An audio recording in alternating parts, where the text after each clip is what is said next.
Всем привет! Недавно у нас было видео, совсем недавно на канале, мы наносили венецианскую штукатурку. И наносила я ее первый раз. И вроде бы как даже написали, что неплохо получилось, и попросили бы в двух цветах, может быть.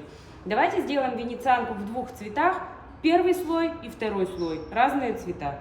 Ну, как обычно, под венецианскую штукатурку стена должна быть идеально подготовленная, она должна быть абсолютно ровная, грунтованная, шпаклеванная, без всяких отслоений, без глубоких впадин, царапин и так далее. Идеально подготовленная стена. И под венецианскую штукатурку мы обязательно наносим праймер специальный от производителя или влагостойкую краску. Обязательно наносим. Если у кого-то есть опыт без нанесения праймера, оставьте этот опыт при себе. На нашем канале не нужно людям вот эту вот дезинформацию доносить. То есть, когда напишут, что не надо праймер, я этот комментарий удалю. Праймер нужен обязательно, праймер или краска. Если, например, праймер покажется дороговатым, потому что, оригинальный праймер, он, как правило, подороже стоит, а краска, она подешевле. Краску тоже можно использовать, влагостойкую. Штукатурка венецианская, как я уже говорила, раз 200, наверное, это один из самых дешевых материалов. Если мы не учтем работу, что работа дорогая, и не учтем лак для венецианских штукатурок. И не учтем воск для венецианских штукатурок. Сегодня мы нанесем венецианскую штукатурку и воск-эмульсию. Дешевый воск, который удешевит стоимость венецианской штукатурки раза в 2,5 как минимум. Вот пирога всего. Краска, венецианка, воск. Я вам назову стоимость примерно на квадратный метр. Так, 35 рублей краска на квадратный метр, примерно, я вам называю примерно. 400 рублей венецианка и краска, 400 рублей, и плюс сам воск, 60 рублей. 460 рублей на квадратный метр. Но когда я вам называю эту сумму, вы должны понимать, что количество квадратов, оно должно быть кратно ведрам. Например, если у вас 2 квадратных метра, то вам придется купить, килограммчик венецианки как минимум. Краски тоже килограмм, а краска, например, на 10 квадратов только, а вам надо 2, соответственно, у вас будут большие остатки.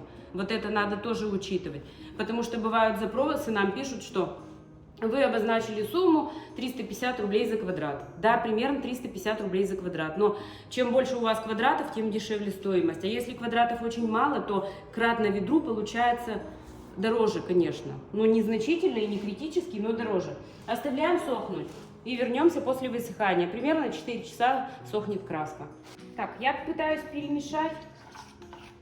У меня опять, как обычно, будет не промес.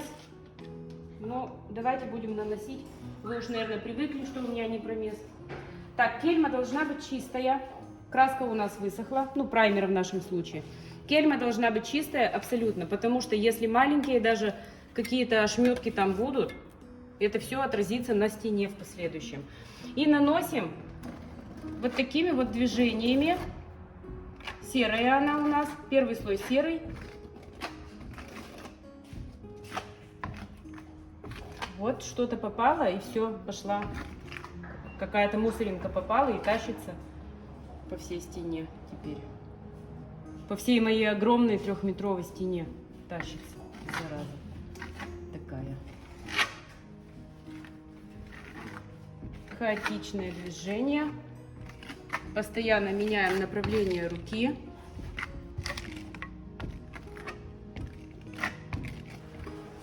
И после того, как мы это нанесем, мы дадим ей немножечко подсохнуть и подожмем верха. Расход очень низкий у венецианской штукатурки, 300-500 грамм на квадратный метр. Все зависит от количества слоев. У нас слоев здесь будет 2, всего лишь 2, поэтому расход будет 300 грамм. И уже стоимость, соответственно, будет, сколько я вам там считала? 400 с чем-то? Так вот, это я считала 500 грамм расход. А если 300 грамм расход будет, то уже, соответственно, стоимость будет, например, 350 рублей за квадратный метр весь пирог. Вот так рассчитывается штукатурка. То есть в зависимости от слоя и получается сумма. Переходите по ссылкам в описании и консультируйтесь. Мы вас полностью проконсультируем, подберем вам цвет, все, что нужно. можете заказать у нас цветопробы, условия обсуждаются. То есть, либо это будет от суммы покупки, например, оплачиваете товар, и мы за свой счет отправляем вам цветопробы. Сами их делаем, сами оплачиваем доставку. Либо, если сумма маленькая, или, например, вы не готовы полностью оплачивать товар, ну, значит, нужно будет оплачивать минимальную тару, и все. Ждем подсыхания и вернемся. После высыхания, ну, видно, что где-то не подсохло, да, немножко, сырое пятно. После высыхания штукатурки венецианской мы ее вот так вот кельмой заполируем. Первый слой.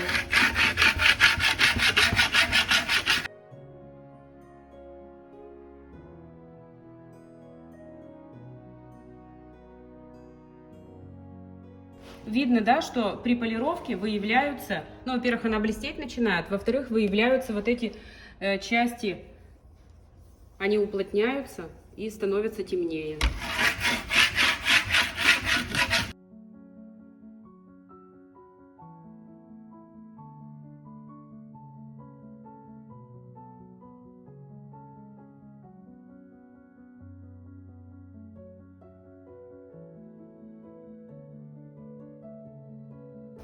И теперь мы нанесем слой белой венецианской штукатурки, очень тонкий, наздир буквально. Один слой, тонкий-тонкий, белой венецианской штукатурки нанесем таким же способом, хаотичными пересекающимися движениями, вот так. Из-под этого белого слоя у нас будет виден первый серый слой. И надо максимально тонко.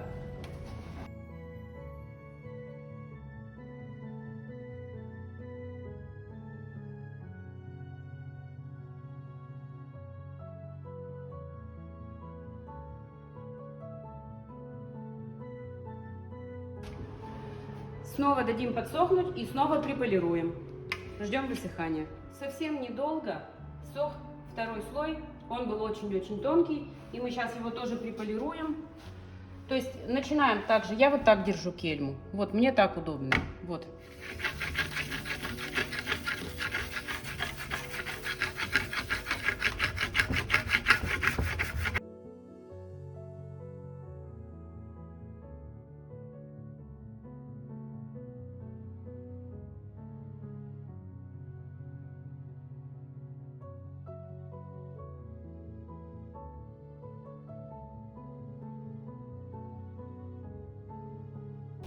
И полируем до зеркального блеска.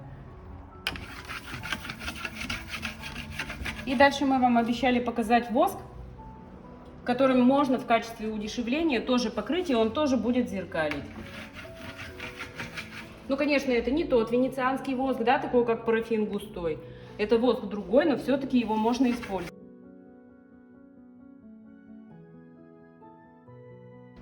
Так, все. Теперь мы возьмем воск.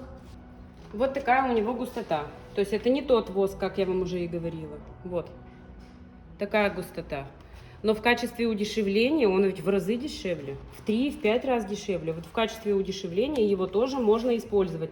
Он тоже будет блестеть, когда его полируем. В этом составе именно содержится воск. Чаще мы его используем, конечно, для фактурных штукатурок. То есть как под колировку и под защиту. Но в данном случае мы его сейчас нанесем на венецианку. Таким же тонким слоем, тонким наздир наносим.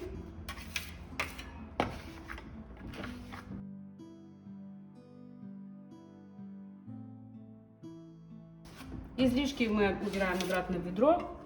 Если вы будете заказывать этот воск по ссылкам в описании, вы тоже можете написать, что мне нужен воск, недорогой вариант. В видео он называется как воск база. Так и пишите. Все, ждем подсыхания. И меховушечкой попрошу добрые люди, чтобы мне его заполировали.